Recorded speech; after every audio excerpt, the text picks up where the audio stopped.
आदाब की कैसे वालेकुम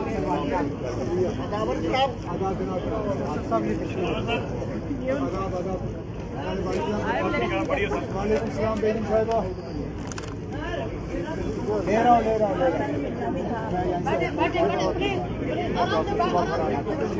सुबह इधर तैयारी कर रहे थे। चलो कोई नहीं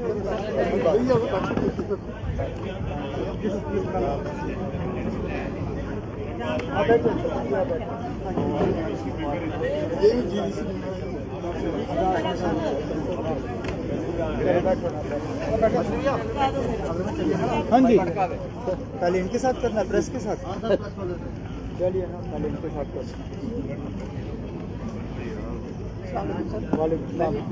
शुक्रिया ना। आपको क्या देने की जरूरत?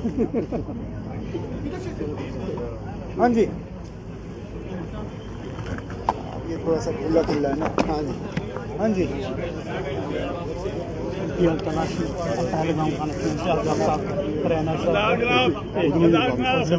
शुक्रिया साहब। चलो बस अब बंद कर दो। वही देखिए, चलिए कोई बात नहीं, चलिए आप कर ले।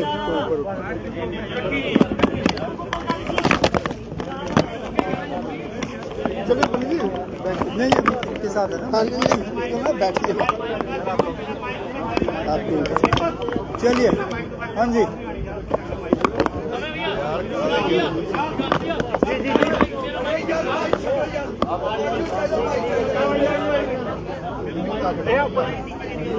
आप लोग यहाँ बाकी खामोश रहे।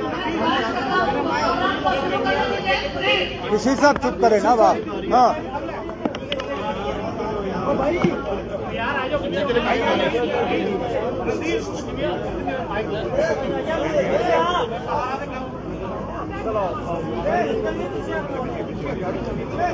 हाँ जी, करें शुरू ना, शुगर कुछ बोलो।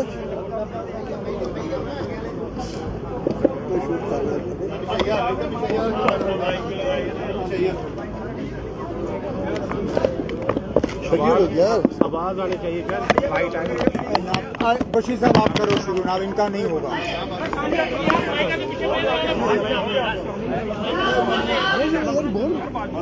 बोलो भी कुछ यार, शुरू करो।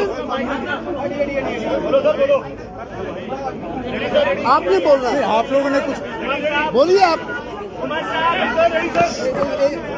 एक एक करके।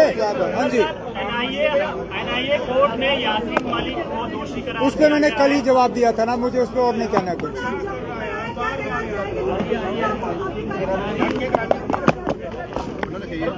मैं किस चीज के बारे में क्या कहना चाहूंगा?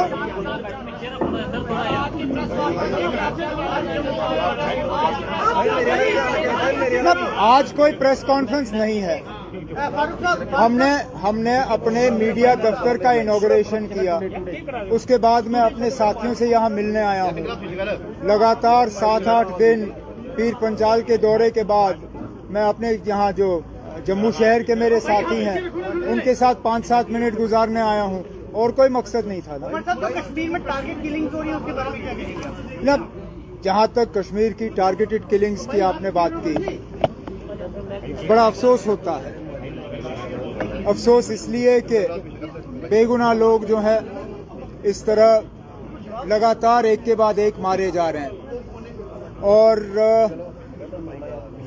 अगर आप देखें तो माइनॉरिटीज़ की किलिंग्स हो रही हैं, पुलिस में जो काम करने वाले हैं उनकी किलिंग्स हो रही हैं, सिविलियंस जो हैं चाहे क्रॉस फायर में या टारगेटेड किलिंग्स के जरिए उनकी मौत हो रही है।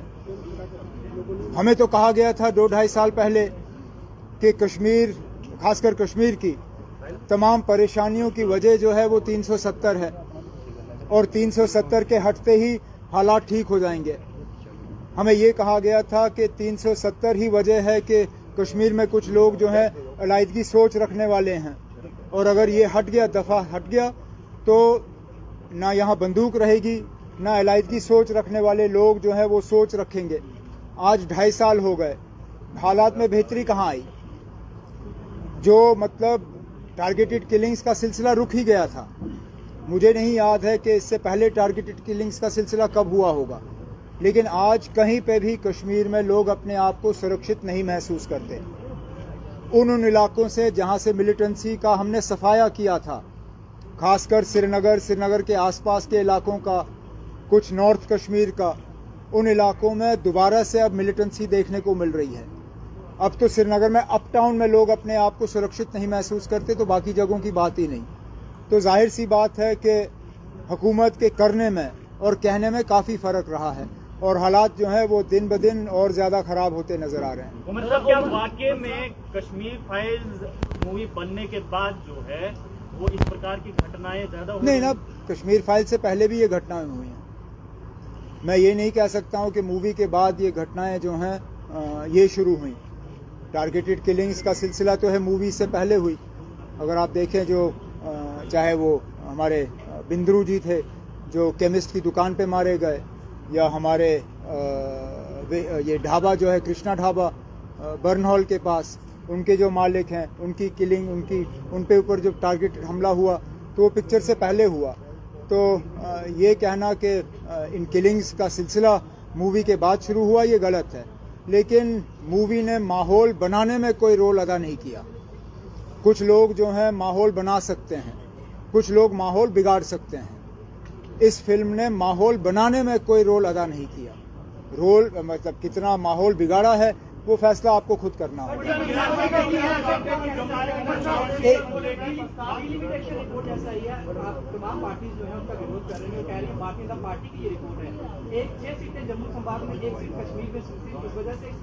नहीं ना, सिर्फ इस वजह से नहीं, हालांकि ये भी एक बहुत बड़े वजह है।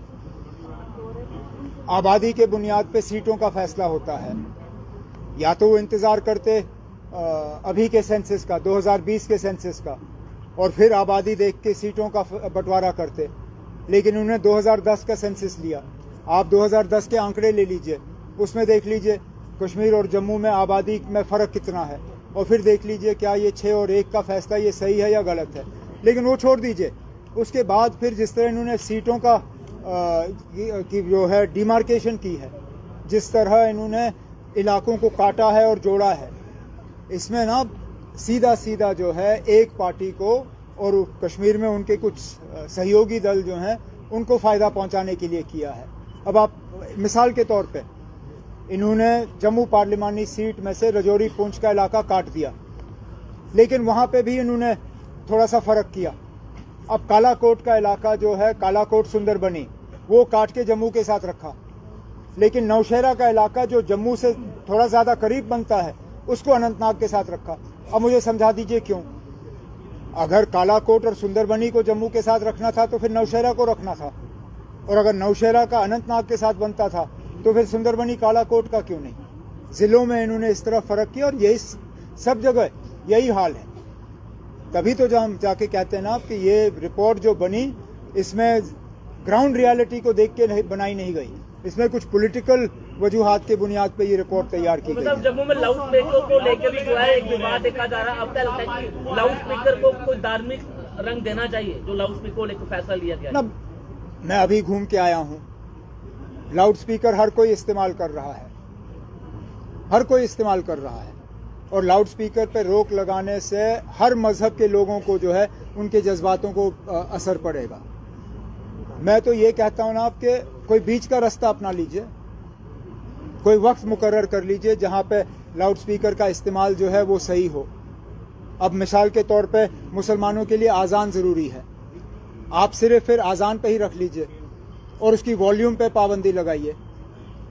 हमारे तो, मैं अभी जैसे मैंने कहा, मैं पूरा रजौरी पुंछ का दौरा करके आया हूँ। मैं ये नहीं कह सकता हूँ कि सिर्फ एक ही मज़हब के लोग जो है लाउड स्पीकर इस्तेमाल कर रहे हैं। हर मज़हब के लोग जो हैं, चाहे वो मंदिर हो, गुरुद्वारा हो, मस्जिद हो, वहाँ लाउड स्पीकर हैं। तो अगर लाउड स्पीकर पे बैन लगा तो जाहिर सी बात है हर मज़हब के लोगों के जज्बात पे जो है उसका असर पड़ेगा। तो कोई ना कोई बीच का रास्ता निकाले। अगर बैन के बजाय आप लोगों को बुलाइए, उनसे मशवरा करिए और कोई इस तरह का रास्ता निकाल लीजिए जिससे कि लोगों को परेशानी भी ना हो और लोगों के जज्बात के साथ खिलवाड़ भी ना हो। एक सवाल ये कि क्या आपको लगता है कि गवर्नमेंट ऑफ इंडिया या इलेक्शन कमीशन यहाँ असेंबली इलेक्शन करवा सकता है इन हालात में, क्योंकि कुछ चीजें हो रही हैं जैसे टारगेटेड किलिंग हो रही है, उसका बहाना भी ले सकते हैं? क्या आपको लगता है कि इलेक्शन जल्दी हो सकता है? अरे क्यों नहीं हो सकते इलेक्शन? क्या या तो फिर हुकूमत ये कहे, मुझे कोई एतराज नहीं है, गवर्नमेंट ये कहे कि आज जम्मू कश्मीर में 96 से ज्यादा बदतर हालत है। अगर वो ये मानने के लिए तैयार है तो फिर मुझे कोई एतराज नहीं है ना, वो ना करें इलेक्शन, क्योंकि इससे पहले भी 90 और 96 के बीच में इलेक्शन नहीं करा सके, ना वो असेंबली के करा सके ना वो पार्लियामेंट के करा सके। अगर आज हालात का बहाना बनता है तो फिर सीधा सीधा वो ये बात तस्लीम कर रहे हैं कि आज जम्मू कश्मीर में 96 से ज्यादा बदतर हालत है। अगर वो ये मानने के लिए तैयार है मुझे कोई एतराज नहीं है। आपका दूसरा सवाल, वाराणसी का जो इशू बना है, वाराणसी में जो मस्जिद मंदिर का इशू बना है, तो आपको लगता है कि इस मंदिर मस्जिद के अराउंड ही, क्योंकि अनएम्प्लॉयमेंट है, बेरोजगारी, बाकी चीजें प्राइस राइज का है, क्या आपको लगता है कि एक डाइवर्ट करने की कोशिश की जा रही है? वो तो जाहिर सी बात है। हालांकि जहां तक मुझे याद है, अयोध्या मामले के जजमेंट के बाद बीजेपी ने शायद ये कहा था कि अब इसके बाद मंदिर की सियासत नहीं होगी, अब वो बाकी चीज़ों पे फोकस करेंगे, डेवलपमेंट पे और जिन चीज़ों का आपने जिक्र किया। लेकिन अब लगता है एक के बाद एक ये नए जो हैं विवाद पैदा किए जा रहे हैं, और मुझे लगता है कि शायद मुल्क की हालत जो है इकोनॉमिकली और हर लिहाज से जो खराब होते हुए नज़र आ रही है, ये उस चीज़ से डाइवर्जन की बात है। सज्जाद लोग कह रहे हैं कि कश्मीरी पंडित की मृत्यु होती है। आपका तो हो गया। खीर भवानी के मंदिर में जो पानी है उसका रंग लाल हुआ, कश्मीरी पंडितों का ये कहना है कि ये संकेत बिल्कुल सही नहीं है, क्या कहेंगे? मैं नहीं कह सकता हूँ कुछ ना, मैं नहीं जानता हूँ, वो बेहतर जानते हैं कि ना इस पानी के रंग का हालात पे क्या असर पड़ेगा, वो आप उनसे पूछना भाजपा कह रही है कश्मीर में नॉर्मल से 125 फ्लाइटें डेली जा रही है, स्टोन पेल्टिंग जीरो हो चुकी है। नहीं, क्या 125 फ्लाइटें डेली जा रही है कश्मीर में, और नहीं, 125 फ्लाइटों की तो कोई ताकत है नहीं एयरपोर्ट में।